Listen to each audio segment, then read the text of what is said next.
Hello, I'm Louise Whittaker from the Yorkshire region of the Battlefields Trust, the UK charity dedicated to preserving, interpreting and promoting British battlefields. Visit our website at www.battlefieldstrust.com. As it's approaching the anniversary of the Battle of Marston Moor, fought on the 2nd of July 1644, I've got permission to walk a little way up the hill for a view over the battlefield and to say something about what happened here. I'm facing north, looking over Marston Moor.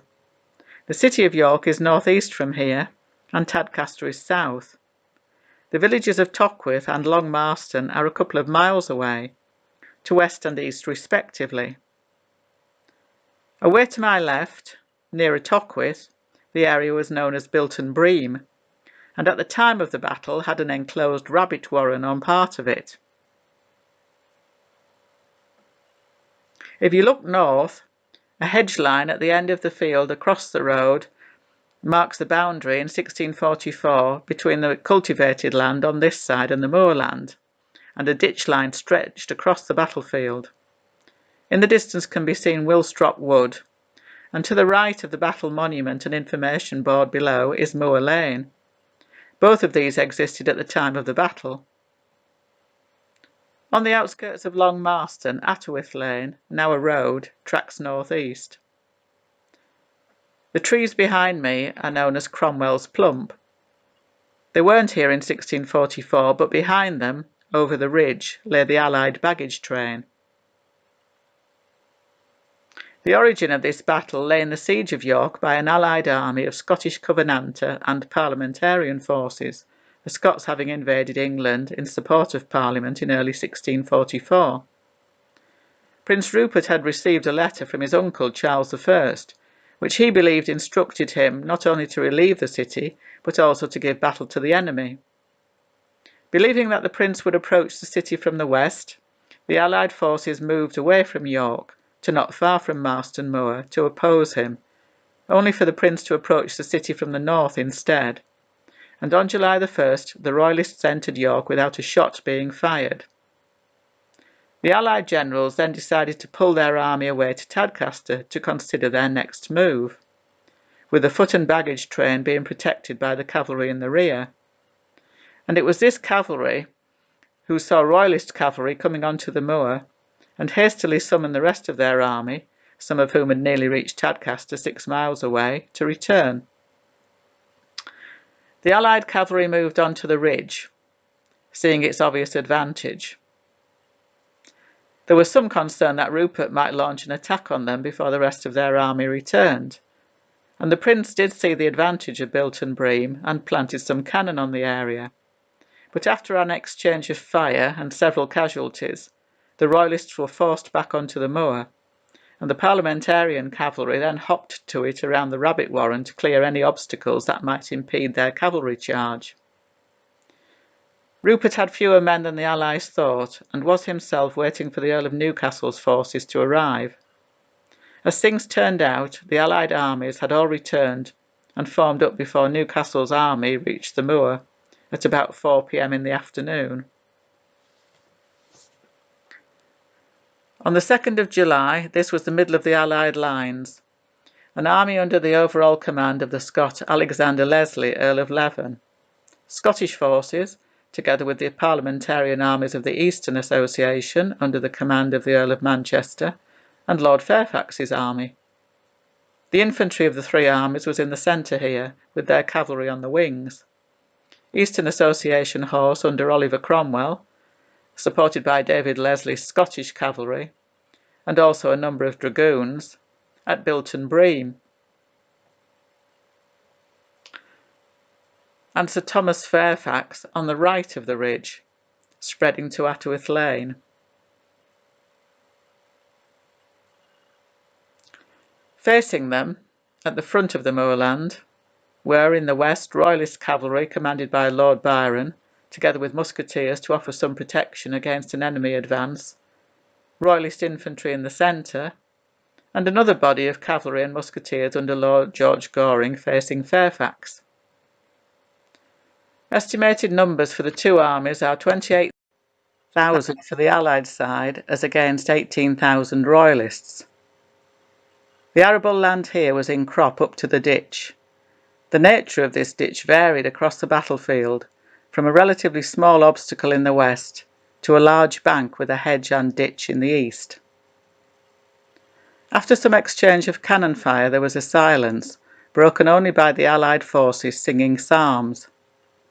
By around 7 p.m. the Royalist commanders decided that with the fading light of a showery day they would not attack before the morning, and stood down most of their troops, both Rupert and Newcastle retiring from the scene. From up here it's very likely that the Allies had a decent view of campfires being lit, and the Earl of Leven decided to take advantage of this. At about 7:30 a sudden thunderstorm marked the Allied advance in a running march down this hill, taking the Royalists completely by surprise. On the left, Cromwell's cavalry, supported by Leslie, swept down Bilton Bream, crossed the ditch with little trouble, and smashed into the Royalist right wing. The shock and impetus of this downhill charge quickly routed the Royalist right with relatively little opposition, and they fled along by Willstrop Wood. Byron, who had not retired from his position with the cavalry, was nevertheless soon overwhelmed.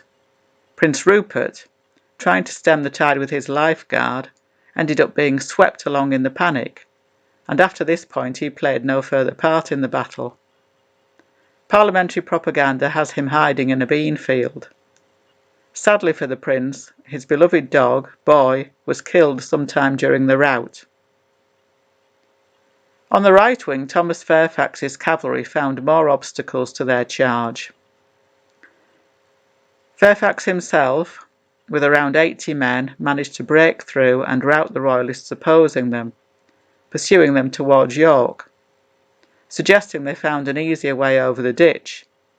But the remaining Allied horse struggled in the difficult terrain, taking a number of casualties from Royalist musketeers, and were then charged and routed by Goring, who swept them up the hill and beyond the ridge, reaching and attacking the Allied baggage train, which the Royalists then stopped to plunder. Fairfax himself seemed to have lost control of his men, and returned to the battlefield alone, taking the field sign from his hat to pass unrecognised through the Royalist army to his own side. I've now come down Moor Lane, Cromwells Plum on the horizon in front of me, to what was the ditch line that separated the crops from the moor, the Royalist front line.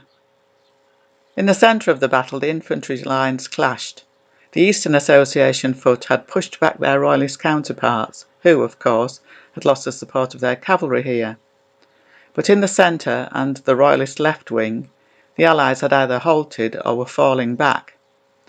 2 brigades of Royalist horse charged and dispersed a number of the foot soldiers, who fled. However, Lord Crawford Lindsay's brigade of Scots stood firm, beating the Royalist cavalry attacks off until they broke them, the extra numbers in the Allied army now telling. With no Royalist horse now left on the field to protect them, the Royalist infantry found themselves squeezed by an attack on all sides. Many of them fled, but Newcastle's regiment of Whitecoats remained, in a dogged stand that's said to have held the Allied attack at bay for an hour. They refused all quarter, until there was only around 30 men out of 3,000 left alive. One trooper said that he spared 2 or 3 of these men against their wills. Cromwell and Leslie's cavalry, who had successfully fought their way across the battlefield, ended up where Goring had been at the start of the battle.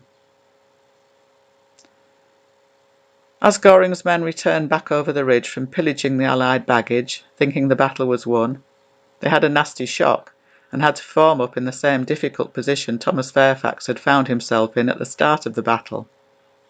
A single charge by the Allied cavalry routed them. The battle had lasted around 2 hours and left approximately 4,000 Royalist and 300 Allied soldiers dead on the field. The Royalist commanders returned to York on the evening of the battle.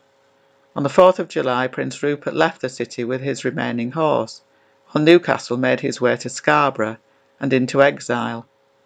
It was only a matter of time now before York was forced to surrender, which it did on the 16th of July. The battle here proved a heavy blow for the Royalist cause. Prince Rupert's reputation for invincibility had gone, and, with the exception of a few garrisons, the north of England was now lost to the king.